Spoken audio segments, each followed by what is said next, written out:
الحمدللہ رب العالمین والصلاة والسلام علی رسولہ الکریم وعلی آلہ وصحبہ اجمعین، اما بعد اعوذ باللہ من الشیطان الرجیم، بسم اللہ الرحمن الرحیم۔ وصل لربک وانحر۔ محترم بزرگوں اور دینی بھائیوں، السلام علیکم ورحمۃ اللہ وبرکاتہ۔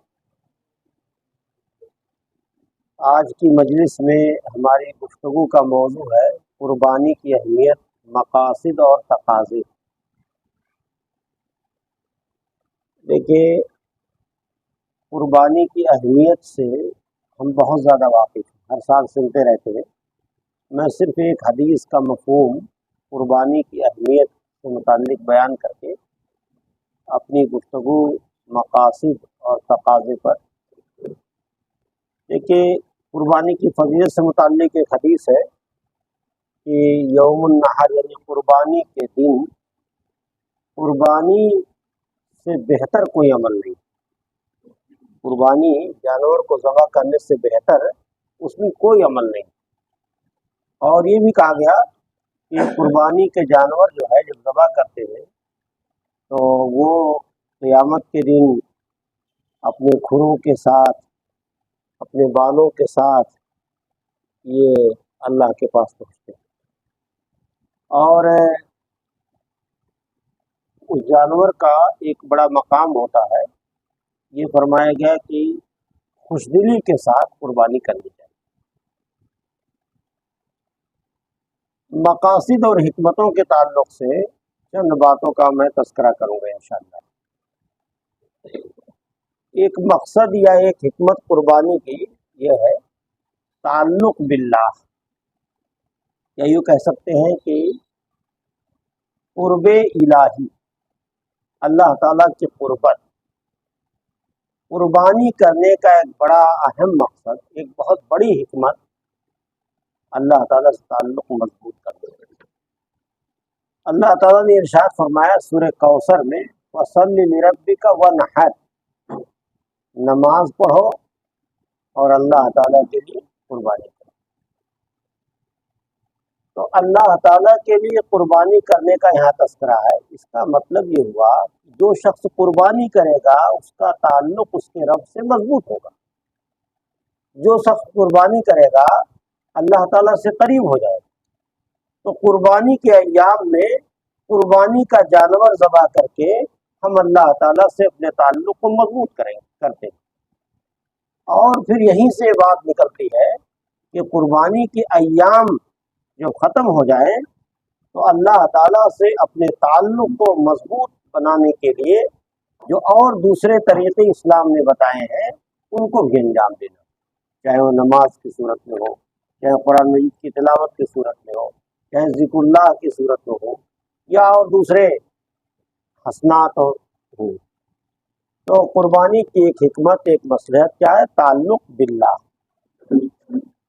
قربانی کی دوسری حکمت یا دوسرا مقصد یہ ہے کہ یہ قربانی حضرت ابراہیم علیہ السلام کی سنت کو زندہ کرنا ایک حکمت ہے۔ ہر سال ہم قربانی کرتے ہیں تاکہ اپنے جد امجد حضرت ابراہیم علیہ السلام کی سنت کو زندہ کریں جنہوں نے شروعات کی، اور اپنے بیٹے کو ذبح کرنے کے لیے تیار ہو گئے، لیکن اللہ تعالیٰ نے بیٹے کے بدلے جانور بھیجا۔ اسی کا تذکرہ قرآن مجید میں ہے، وَفَدَيْنَاهُ بِذِبْحٍ عَظِيمٍ، اور ہم نے ان کو فدیے میں بڑی عظیم قربانی عطا کی۔ تو وہی سنت ہے جس کو ہم ہر سال ادا کر رہے ہیں۔ تو اس سے معلوم یہ ہوا کہ حضرت ابراہیم علیہ السلام کی سنت کو قربانی کے ایام میں ہم زندہ کریں گے، اور قربانی کے ایام ختم ہونے کے بعد حضرت ابراہیم علیہ السلام کی جو اور سنتیں ہیں ان کو زندہ کرنے کی ہم فکر کریں گے اور عملاً حصہ لیں گے۔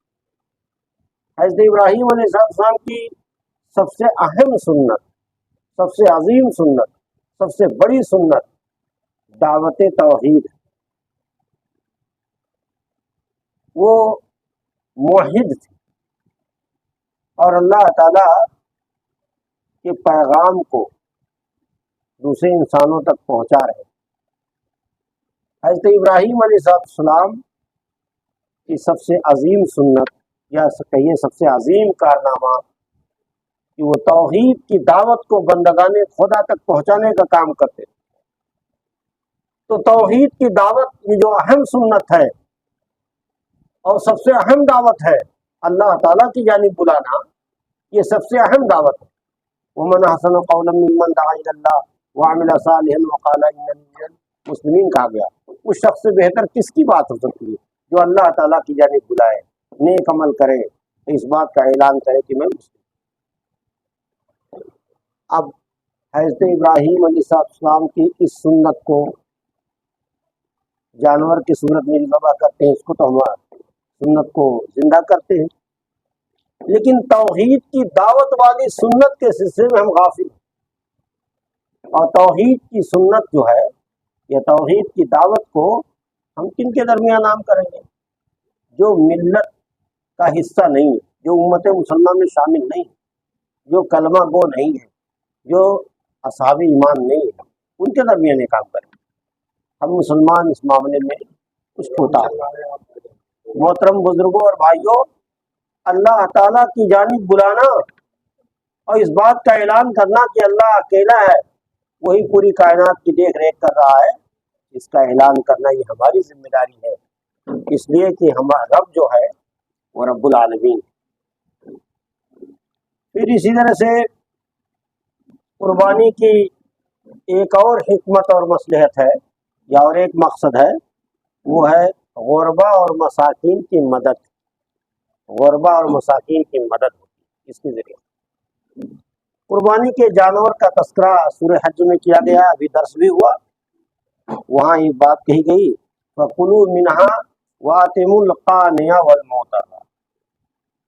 کہا گیا کہ جانور کے گوشت کو کھاؤ اور قناعت کرنے والے اور مانگنے والوں کو کھلاؤ. یہ کہا جو لوگ آپ کے پاس آتے ہیں ان کو بھی دینا ہے، اور جو نہیں آتے ہیں آپ کو پتہ لگا کر کے معلوم کر کے ان تک بھجوانا، ان کی دعوت دینا، یہ ہماری ذمہ داری. بہت سارے ایسے انسان ہیں، مسلمان ہیں خاص طور سے، جو چھوٹے جانور کا گوشت سال بھر نہیں کھا پاتے، مہنگائی کی وجہ سے، مشکلات کی وجہ سے. قربانی کے موقع پہ خاص طور سے ہمیں انہیں یاد کرنا. تو قربانی کے ایام میں قربانی کا گوشت دے کر کے ان کی مدد کرنی ہے، اور ساتھ ہی ساتھ جب قربانی کے ایام ختم ہو جائے تو ان غربا اور مساکین کو کی مدد مختلف انداز سے ہونی چاہیے. اسلام نے تصور دیا. تو قربانی کی ایک حکمت، ایک مصلحت یہ بھی ہے غربا اور مساکین کی مدد. ایک طرح کے یہاں ایک طرح کی تربیت دی جاتی ہے قربانی کے ذریعے سے کہ غریبوں کی مدد کیجیے تاکہ یہ مدد کا ہاتھ ہمیشہ آگے بڑھے. اسی طرح سے قربانی کی ایک حکمت اور ہے، وہ ہے شکر گزاری. اس کا بھی تذکرہ سورہ حج ہی میں. قربانی کے جانوروں کے ضمن میں کہا گیا کذالک سخرناھا لکم لعلکم تشکرون. اسی طرح سے ہم نے تمہارے لیے قربانی کے جانوروں کو تمہارے لیے کنٹرول میں لے لیا، تمہارے کنٹرول میں لے لیا تاکہ تم شکر بجا لاؤ. آپ جانتے ہیں کہ یہ مال اللہ تعالیٰ کا دیا ہوا عطیہ، مال اللہ کا. اللہ تعالیٰ نے ہمیں مال عطا کیا تو اللہ تعالیٰ کے دیے ہوئے مال سے ہم جانور خریدتے ہیں اور پھر اس کے راستے میں عملی شکر بجا لاتے ہیں. شکر ادا کرنے کے بہت سارے طریقے ہیں. زبان کے ذریعے بھی شکر ادا کرنا ہے اور اپنے عمل کے ذریعے بھی شکر ادا کرنا ہے. تو اپنے عمل کے ذریعے اللہ تعالیٰ کا شکر اس لیے بجا لاتے ہیں کہ سب کچھ اسی نے دیا ہے. یہ دولت، یہ مال، یہ سرمایہ سب اسی کا دیا ہوا ہے. اس وجہ سے ہم اس کے راہ میں اس دولت سے جانور خرید کر کے ذبح کرتے ہیں. پھر اسی طرح سے جب قربانی کے ایام میں جب ہم شکر گزاری کرتے ہیں، اللہ تعالیٰ کا شکر بجا لاتے ہیں، تو ہمیں مسلسل اس پر ہماری نظر ہونی چاہیے کہ اللہ تعالیٰ کی بہت ساری نعمتیں اور اللہ تعالیٰ کے بے شمار احسانات جنہیں ہم گن نہیں سکتے، تو ان نعمتوں اور احسانات کا بدلہ دینا، ان نعمتوں اور احسانات کو شکر گزاری میں تبدیل کرنا اپنے عمل کے ذریعے سے، یہ ہماری ذمہ داری ہے کہ زندگی کے کسی بھی مرحلے میں اور کوئی بھی موسم ہو، کوئی بھی وقت ہو، اللہ تعالیٰ کا شکر بجا لاتے رہیں۔ محترم بزرگوں اور بھائیوں، 8:30 بجے سے پہلے 8:25 سے تک پروگرام ختم بھی کرنا ہے، وقت کم ہے، اس لیے میں اختصار کے ساتھ گفتگو کر رہا ہوں۔ میں اب تقاضے پہ آتا ہوں۔ تقاضے کے ضمن میں چند باتوں کا میں تذکرہ کروں گا۔ دیکھیے، پہلا تقاضا یہ ہے قربانی کا کہ اللہ تعالیٰ کی رضا اور تقوی کا حصول۔ فرمایا گیا لا ینال اللہ لحومھا ولا دماؤھا ولکن ینالہ التقوی منکم، یعنی قربانی کے جانور کے گوشت یا اس کا خون اللہ کو نہیں پہنچتا ہے، تقوی پہنچتا ہے۔ تقوی کا مفسرین نے جو مفہوم بیان کیا ہے اس آیت کے پس منظر میں، وہ اخلاص، دلی خلوص، دل کا جذبہ، کیا کس جذبے کے ساتھ ہم قربانی کریں۔ تو اسلام میں یہ ہے کہ کوئی بھی عمل اگر خالص نیت کے ساتھ انجام نہیں دیا جائے گا تو عمل قبول نہیں ہوگا۔ قربانی کا جانور بھی اگر اس میں ہماری نیت خراب ہو گئی تو یہ جانور گرچہ ہم ذبح کریں گے، گرچہ پیسہ خرچ ہوگا، گرچہ ہم گوشت کھائیں گے، گرچہ غرب و مساکین کی مدد ہو جائے گی، لیکن اس کا اجر، اس کا ثواب، اس کا بدلہ، اس کا کوئی فائدہ اللہ تعالیٰ کے نہیں ملتا۔ محترم بزرگوں اور بھائیوں، یہ دلوں کو ہمیشہ ٹٹولتے رہنا چاہیے اور دل کا جائزہ لیتے رہنا چاہیے۔ یاد رکھیے کہ ایک جگہ تو یہاں صاف طور پر کہا گیا قرآن مجید میں، سورہ مائدہ میں جہاں حضرت آدم علیہ السلام کے دونوں بیٹوں حابیل اور قابیل کا تذکرہ ملتا ہے۔ دونوں نے قربانی پیش کی تھی، ایک کی قربانی قبول ہوئی تھی، دوسرے کی نہیں قبول ہوئی تھی۔ تو اللہ تعالیٰ نے اس کے آخر میں فرمایا تھا کہ انما یتقبل اللہ من المتقین، اللہ تعالیٰ متقیوں کی قربانی قبول کرتا ہے، یہ کہا گیا صاحب۔ تو تقوی اور اخلاص اور للہیت اور اچھی نیت سے اگر ہماری قربانیاں خالی ہوں گی تو پھر اس قربانی کرنے سے ہمارا آخرت میں کوئی بھلا ہونے والا نہیں، کوئی فائدہ ہونے والا نہیں۔ دیکھیے، زوال پذیر ملت یا کہیے زوال پذیر قوم کی جو نفسیات ہوتی ہے وہ تمام چیزیں ملت اسلامیہ ہند کے اندر موجود ہیں۔ تقریباً ان کی نفسیات میں بات شامل ہوتی ہے کہ جو حقیقی روح ہوتی ہے کسی چیز کی اس پر توجہ نہیں ہوتی، محض رسماً ہر کام کرنے کا مزاج بن جاتا ہے۔ تو یہاں بھی قربانی کے مسئلے میں بھی یہ بات دیکھنے میں آتی، مشاہدے میں آتی کہ امت کے لوگوں کے اندر کیا ہے کہ حقیقی روح سے یہ ہماری قربانیاں خالی ہوتی ہیں اور محض ظاہری چیزوں پر ہماری پوری توجہ ہو جاتی ہے۔ جیسے نماز وغیرہ ہی کا معاملہ ہے تو حقیقی جو نماز کی خشوع و خضوع کے ساتھ، اطمینان کے ساتھ نماز کو ادا کیا جائے، اس پر ہماری توجہ کم ہوتی اور دوسری ظاہری چیزوں پر ہماری توجہ زیادہ ہو جاتی۔ ظاہری چیزوں پر توجہ ہونی چاہیے، ایسا نہیں کہ نہیں اس کی انکار ہے، لیکن اصل حقیقی جو چیز ہے اس پر ہماری توجہ زیادہ ہونی چاہیے۔ تو قربانی کی روح جو ہے یہ تقوی ہے، للہیت ہے، دلی خلوص ہے، اس روح سے خالی نہیں ہونا چاہیے، اور اس کے بغیر ہماری قربانیاں قبول نہیں ہو سکتی۔ تو قربانی کے ایام میں اخلاص و للہیت کی بنیاد پر ہم قربانیاں کریں، اور اس کے علاوہ جو دوسرے کام ہم انجام دیں وہاں بھی اخلاص کے ساتھ سارا کام کریں۔ اگر ہم غریبوں کی مدد کر رہے ہو تو وہاں بھی اخلاص ہو۔ یہ مقصد نہ ہو کہ جب ہم الیکشن میں کھڑے ہوں گے تو ہم کو یہ ووٹ دے گا، یہ مقصد نہ ہو کہ ہمارے گھر کا کوئی کام پڑے گا تو یہ ہمارے گھر کا کام کروا دے گا۔ بعض لوگ غریبوں کی اس بنیاد پر مدد کرتے ہیں، اس نیت کی ضرورت ہے۔ تو کوئی بھی صدقہ خیرات اگر کرتے ہیں اور تکلیف پہنچا کر یا احسان جتا کر تو قابل قبول نہیں ہوتا۔ پھر اسی طرح سے ایک اہم تقاضا اور ہے قربانی کا کہ کامیابی کے لیے غلط خواہشات کی قربانی بھی ضروری ہے۔ یہ قربانی کا ایک تقاضا ہے۔ غلط خواہشات پر لگام لگانا ضروری ہے۔ بعض چیزوں سے ہم لوگ اچھی طرح سے واقف ہیں لیکن ادھر ہماری توجہ کم ہوتی ہے۔ مثلا ضد کو ہم قربان کریں، یعنی قربانی کے موقع پر کچھ چیزوں کو قربان کرنا ہوگا۔ ضد ہے، حسد ہے، کینہ ہے، بغض ہے، عداوت ہے، منافقت ہے، بدگمانی ہے، الزام تراشی ہے، عصبیت ہے، مختلف طرح کی عصبیت ہے، برادری کی عصبیت، مسلک کی عصبیت، اور دوسری عصبیت ہے علاقائی عصبیت۔ ان سب چیزوں کو قربان کرنا ہوگا، اور خاص طور سے ایک اور چیز کا قربان کرنا ہوگا، وہ ہے تفرقہ اور انتشار امت کے درمیان، اس کو بھی قربان کرنا۔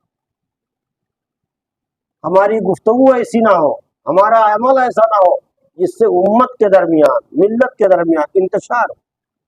ہماری تقریریں ایسی نہ ہو جو توڑنے والی ہو، بلکہ ہماری گفتگو، ہماری تحریر، ہماری تقریر، ہماری ملاقات، ہمارے تعلقات، یہ سب جوڑنے کا کام ہے، نہ کہ توڑنے کا۔ ملت کو جوڑنا یہ ضروری ہے۔ تو آج کل کیا ہے، تفرقہ، انتشار، اس طرح کا اور دوسری چیزیں۔ ضرورت اس بات کی ہے کہ قربانی کے موقع پر اس طرح کے خراب جو چیزیں ہیں ان کو بھی ہم قربان کر دیں، اور یہ طے کر لیں کہ غلط خواہشات پر ہم لگام لگائیں۔ میں تاریخی اسلام سے ایک مثال پیش کرتا ہوں، امت کو جوڑنے کا کام جو کیا گیا۔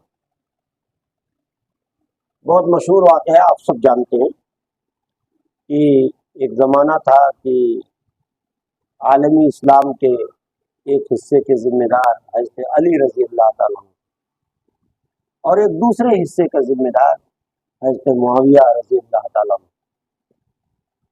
لیکن حضرت علی رضی اللہ کے انتقال کے بعد جب ان کے بیٹے حضرت حسن رضی اللہ ذمہ دار ہوئے ایک حصے کے، تو کچھ دنوں کے بعد انہوں نے حضرت امیر معاویہ رضی اللہ تعالیٰ عنہ سے امت کے اتحاد کے خاطر سلح کر لی اور ذمہ داری سے اپنے آپ کو الگ کر لیا، سبکدوش ہو گئی۔ تو حضرت حسن رضی اللہ عنہ کے کردار کی ضرورت ہے۔ آپ دیکھتے ہیں بہت ساری جگہوں پر ایک مسجد ہے اور 10 لوگ اس کا ذمہ دار بننا چاہتے ہیں۔ ایک چھوٹا سا مکتب ہے، چھوٹے چھوٹے مکاتب ہیں جو مسلمانوں کے، کتنا زبردست انتشار ہے آپس میں۔ تو حضرت حسن رضی اللہ تعالیٰ عنہ کے کردار کی ضرورت ہے۔ تو غلط خواہشات پر لگام لگانا اور قربانی کے موقع پہ خراب باتوں کو قربان کرنا، حسد ہے، کینہ ہے، مسلمانوں میں بہت زیادہ پائی جاتی ہے۔ اور اسی طرح سے منافقت ہے، بلکہ یہ بھی کہیے کہ آج کل مخبری کا بھی معاملہ چل رہا ہے، مسلمانوں کی مخبری کرتے ہیں، اس طرح ایک معاملہ چل رہا ہے۔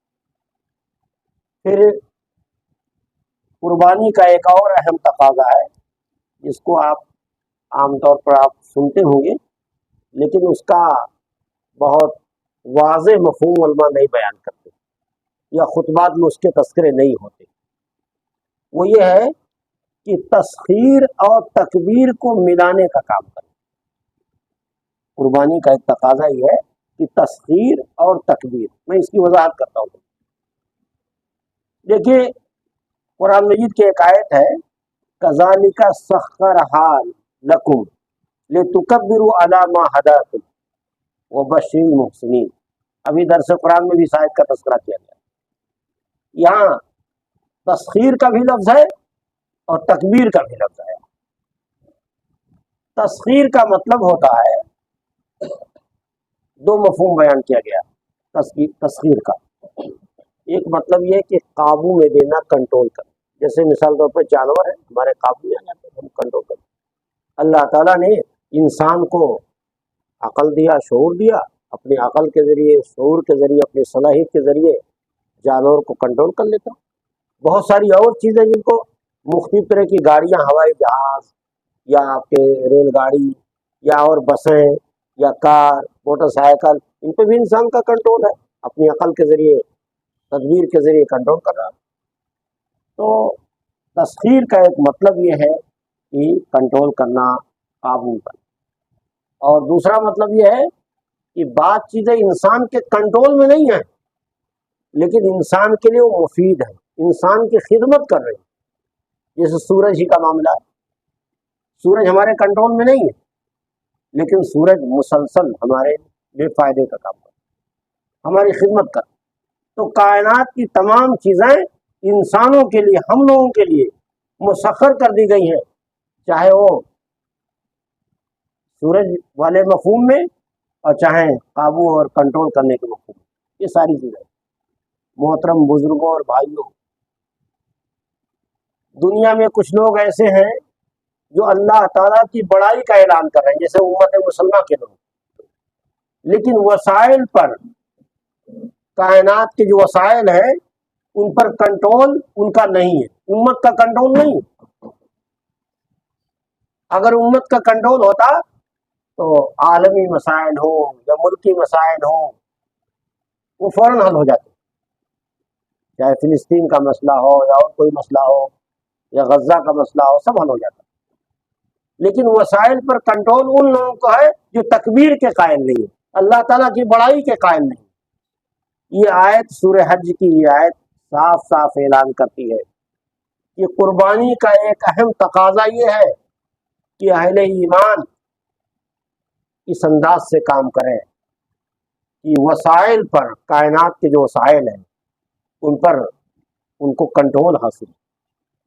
اگر ان کو کنٹرول حاصل ہوگا تو پھر امت کے لیے بھی مفید اور ساری انسانیت کے لیے مفید ہے، امت کے افراد.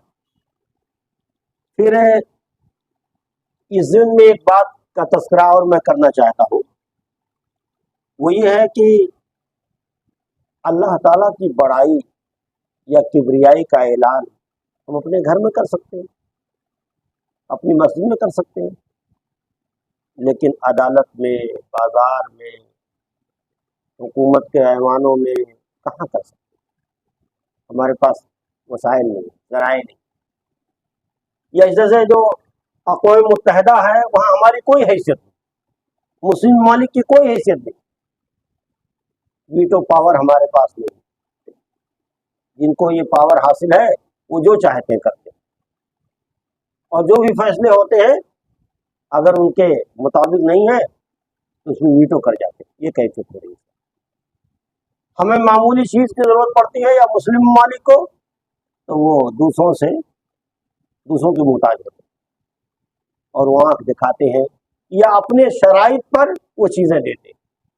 یہ کیفیت.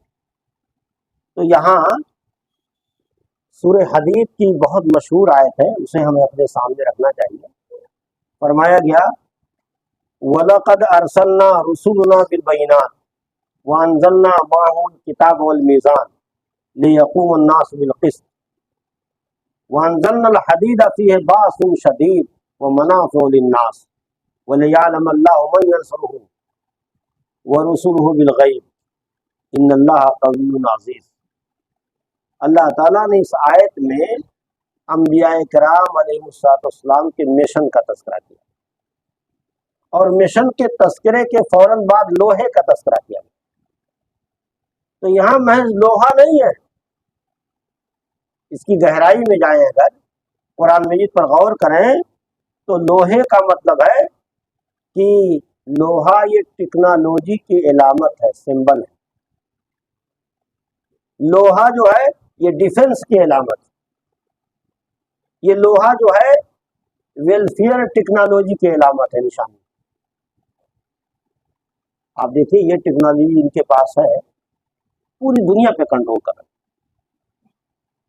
اور دور ہی سے کسی ملک کے حکمراں کو فون کر دیتے ہیں کہ ایسا ہونا چاہیے تو ایسا ہو جاتا ہے. تو جن کا وسائل پہ کنٹرول ہوگا دنیا میں انہی کی چلے گی. اب مسئلہ کیا ہے کہ جن کا کنٹرول وسائل پر ہے وہ صاحب ایمان نہیں، وہ اللہ تعالیٰ کی کبریائی کے قائل نہیں. اور جو لوگ اللہ تعالیٰ کی کبریائی اور بڑائی کے قائل ہیں تو ان کا وسائل پہ کنٹرول نہیں، وہ خود مجبور ہے، معذور ہے. اور مزید جرم یہ کر رہے ہیں ایسے لوگ اہل ایمان مسلم ممالک کے حکمراں کہ وہ اس کے لیے کوشش نہیں کرتے، کوئی منصوبہ بندی نہیں کرتے، کوئی پلاننگ نہیں کرتے، امت کو آگے بڑھانے کے لیے نہیں سوچتے، انسانیت کے لیے مفید کام کیسے آخر ہوگا اس پر غور نہیں کرتے. آپ دیکھتے ہیں کہ ایک تلوار ہو اگر ڈاکو کے ہاتھ میں ہو تو کیا ہوگا، اور کسی اچھے انسان کے ہاتھ میں ہو تو کیا ہوگا، اس سے ظلم کا خاتمہ ہوگا. لیکن ڈاکو کے ہاتھ میں ہوگا تو ظالم بن جائے گا. تو آج کل یہی کیفیت ہو رہی ہے. تو اہل ایمان اور خاص طور سے مسلم حکمراں امت مسلمہ کے لوگوں کی ذمہ داری بنتی ہے کہ تسخیر اور تکبیر کو ملانے کا کام کریں. ہم لوگ اس بات کے قائل ہیں کہ اللہ تعالیٰ کی بڑائی ہو، مسلم حکمراں بھی اس بات کے قائل ہیں. تو ان کی ذمہ داری بنتی ہے کہ وسائل پہ ان کے پاس وسائل پہ کنٹرول، ان کے پاس ایٹمی طاقتیں، ان کے پاس اور دوسرے وسائل ہیں. تو قربانی کے موقع پر یہ بہت اہم پیغام کہا گیا، کذالک سخرھا لکم لتکبروا علی ما ھداکم وبشر المحسنین، کہ اسی طرح سے ہم نے قربانی کے جانوروں کو تمہارے لیے مسخر کر دیا. تسخیر کا لفظ آیا ہے، اور یہ کس لیے آیا ہے؟ اس لیے کہ ہدایت آپ کو ملی، یعنی ہم تکبیر کے قائل ہیں، اللہ تعالیٰ کی بڑائی کے قائل ہیں. تو اللہ تعالیٰ کی بڑائی کے قائلین کی ذمہ داری بنتی ہے کہ تسخیر کائنات کے سلسلے میں منصوبہ بندی کرے، کوشش کرے.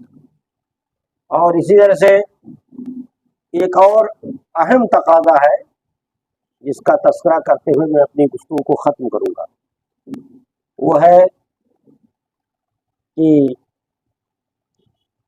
قربانی کے تعلق سے جن شخصیات کا تذکرہ آتا ہے، حضرت ابراہیم علیہ السلام کا ذکر آتا ہے، ان کی بیوی حضرت ہاجرہ کا ذکر آتا ہے، پھر اس طرح سے حضرت اسماعیل علیہ السلام کا ذکر آتا ہے.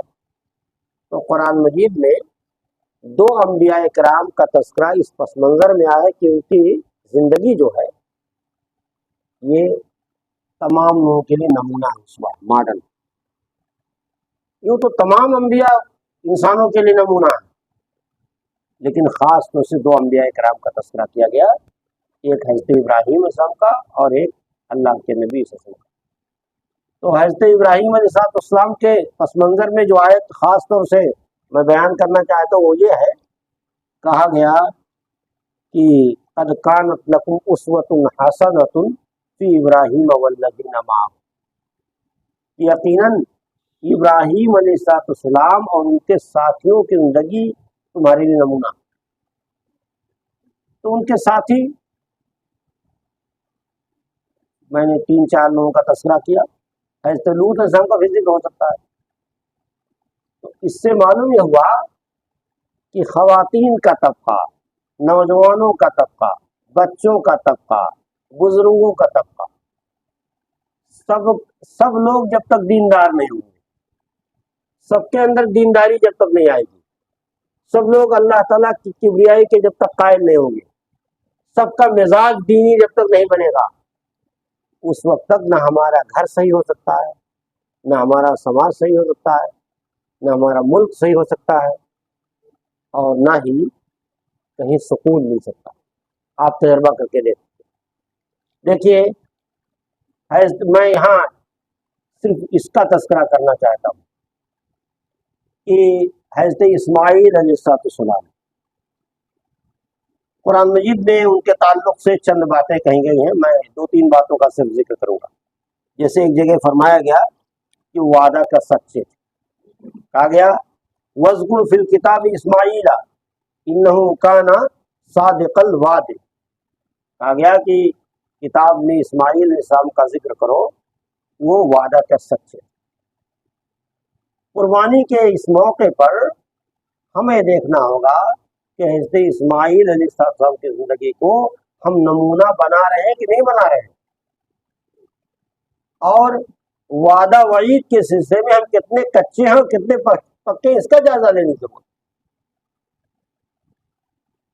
ایسا ہے، ہم چاہیں اللہ سے جو وعدہ کرتے ہیں یا کر چکے ہیں ایمان لا کر، یا روزانہ سورہ فاتحہ پڑھتے وقت جو کرتے ہیں وعدہ، یعنی رب سے جو وعدہ کر رہے ہیں یا کر چکے ہیں، یا کوئی انسان کسی دوسرے انسان سے جو وعدہ کرتا ہے، میں آپ کو فلاں چیز دے دوں گا، میں نے آپ سے قرض لیا ہے فلاں وقت تک لوٹا دوں گا۔